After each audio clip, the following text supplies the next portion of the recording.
There is an average of 9,700 airplanes carrying over 1 million passengers in the air at any given time. Air travel sure has come a long way since the days of first flight. Who invented the airplane anyway? That depends who you ask. The Americans say it was the Wright brothers, but any proud Brazilian or European will tell you it was Alberto Santos Dumont, a Brazilian aviation pioneer. This still causes some controversy today since they both flew under different conditions in the early 1900s. Neither one of them flew more than 1,000 feet in distance, but it still counts. Today, thousands of flights take off daily and travel a lot further than 1,000 feet. In 2020, Singapore Airlines flew non-stop between Singapore and JFK Airport in New York City, a distance of almost 10,000 miles, or 15,000 kilometers. In 1927, American pilot Charles A. Lindbergh became the first person to fly from New York to Paris in a single-engined monoplane named the Spirit of St. Louis. To reduce weight, everything that was not utterly essential was left out. The plane didn't have a radio, gas gauge, night flying lights, navigation equipment, or even a parachute. He used the coast of North American and European landmarks to navigate the 33.5-hour, 3,600-mile journey. Today, the average commercial flight takes 7.5 hours for a distance of 3,600 miles, and multiple airlines offer direct flights to Paris daily. The first airplanes were single-propeller driven with barely enough power to get one person off the ground. Now, passenger planes use jet engines capable of transporting several hundred people up to half the Earth's circumference. That's a giant leap in technology and innovation over the course of a century. And in 2021, a startup company called X-Wing used a self-flying Cessna to complete a fully automated flight with no pilot intervention, including takeoff and landing. So our next question is, are airplanes with pilots safe? Let's compare driving to flying. In 2008, there were over 34,000 fatalities in car accidents in the U.S. During that same year, air passenger fatalities totaled 0. Makes you feel better about those pilots, doesn't it? Initially, commercial air travel was pretty expensive and was mainly used as a way to transport freight. Flying to some distant land or even across the country was considered somewhat of a luxury when it came to passenger travel. So what made commercial air travel more accessible to the average person and still be profitable? Mail. That's right, mail. In 1925, the U.S. government passed the Airmail Act, allowing the United States Post Office Department to sign contracts with commercial airlines to transport airmail with commercial air freight companies, like the Ford Air Transport Service. Yes, the Ford Motor Company was one of the first airlines, only they didn't move people, they moved car parts and freight. Today, air freight is now dominated by familiar companies such as FedEx, UPS, and DHL, who deliver a combined 11.6 billion packages annually. That's a lot of stamp licking. These companies have aircraft fleets that rival or even exceed some of the biggest passenger airlines around today. While the first powered flight took place in the United States in 1903,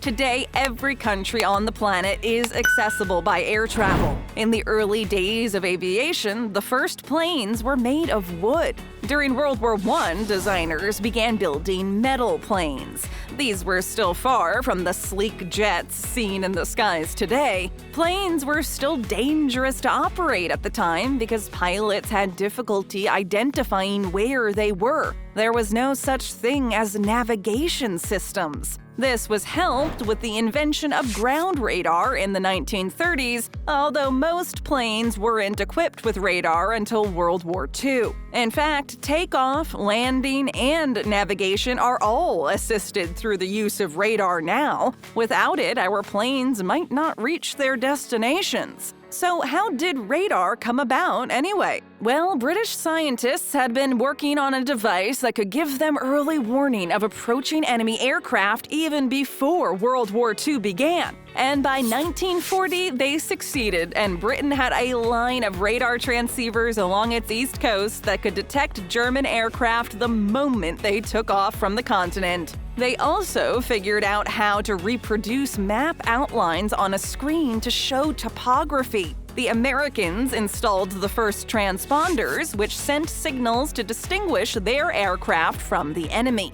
These transponders are now standard equipment on every commercial airliner flown today. This is how air traffic control monitors the hundreds of flights in the air at any given time. Ever felt cold on a plane? Try flying in an unheated, unpressurized cabin at high altitude. Until the 1930s, this was the reality, until a young company called Boeing introduced a mass-production four-engine plane. Made for the U.S. Air Force, it would later be known as the B-17 bomber. Boeing also sold the plane commercially, where it was known as the Stratoliner. This plane was another leap forward when it came to aviation. With its pressurized cabin and extended range, it could fly passengers higher than 20,000 feet, getting above the weather. Boeing is still a major player in the current aviation world and continues to build airplanes, which now fly at average heights of over 30,000 feet. The Second World War saw a quantum leap in plane innovation due to competing demands for air superiority. At the beginning of the war, fighter planes were still using propeller-driven piston engines, but could reach speeds of 350 miles per hour. With the development of the first jet engine planes by Britain and Germany, aircraft could now reach speeds of 650 miles per hour. Today, 1,500 miles per hour is the average speed for a fighter jet. That's more than double the speed of the first jets and almost double the speed of sound. The first passenger jet aircraft was the de Havilland Comet, entering service in 1952, marking a significant step forward in aviation. However, this early jet aircraft had a number of serious problems. Most notable were problems with its fuselage, windows, and pressurization. However, this did open the doors to passenger jet travel for the masses.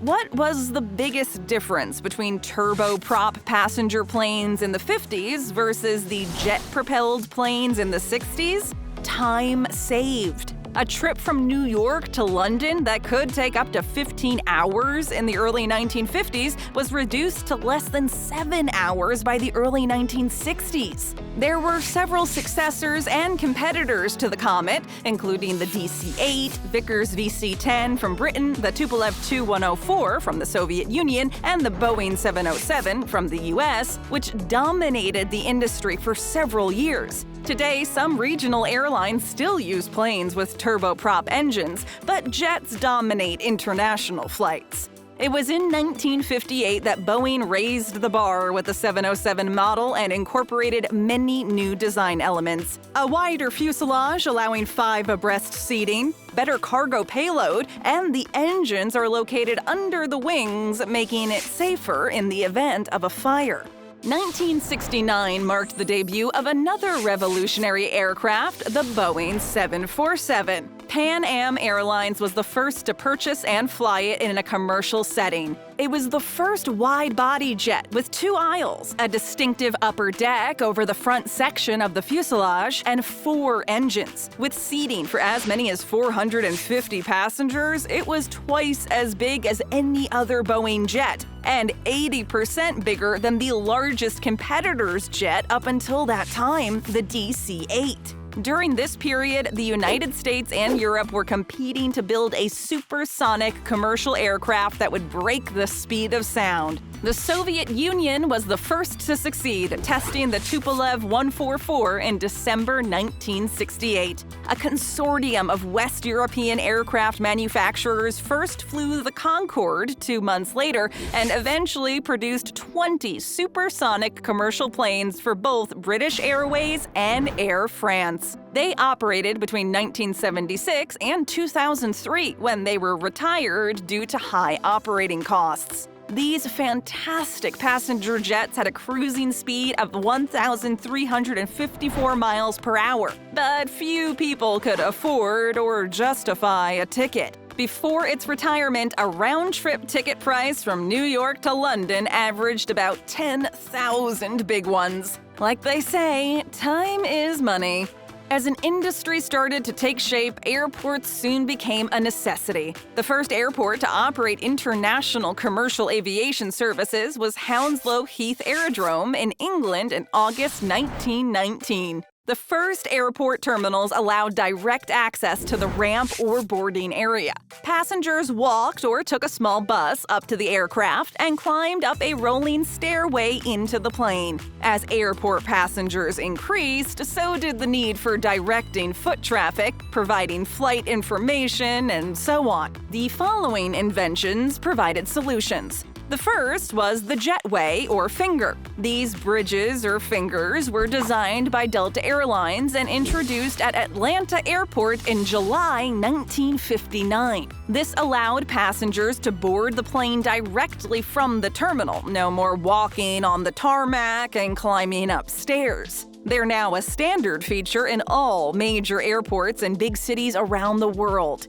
The second was flight boards. Can you imagine getting to the airport and finding no flight information is posted anywhere? At the end of the 1940s, the Solari brothers designed mechanical boards with flaps and implemented them in a small-town airport in northern Italy. Today, they've been replaced with digital LCD screens, mobile apps, or intelligent screens. While this was not always the case, today, to get on any flight, you will have to go through security checkpoints. It was in 1969 that several passenger planes were forcefully commandeered, forcing the U.S. Federal Aviation Administration, or the FAA, to develop passenger surveillance programs using observation, cameras, and the first metal detectors to screen passengers and their bags. It took another 2 years for the U.S. Congress to finally pass the Air Transportation Security Act in 1974, making universal screening mandatory throughout the United States. These security measures are now universally adopted today in most countries.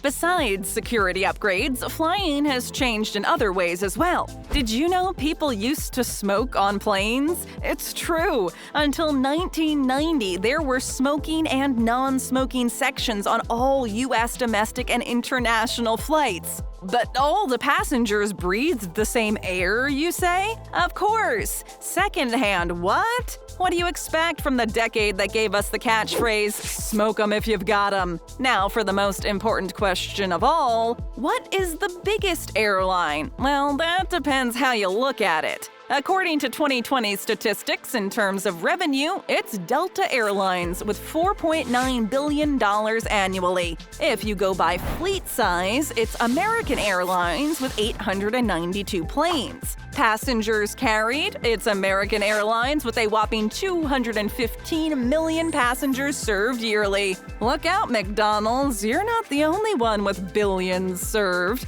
I think we can all agree, regardless of how cramped we feel sitting in coach or how long it takes to get through security, air travel now is considerably more comfortable, faster, more convenient, and significantly safer than it was back then. Air travel continues to evolve. Bigger jets have started to emerge, like the Airbus A380, capable of carrying over 800 passengers on a single flight. Supersonic passenger flight is again making the news, with talk about developing a passenger jet able to do the New York to London run in 90 minutes. With the advancements in space travel and future space tourism, is it only a matter of time before we see a Delta Space Lines? Welcome aboard!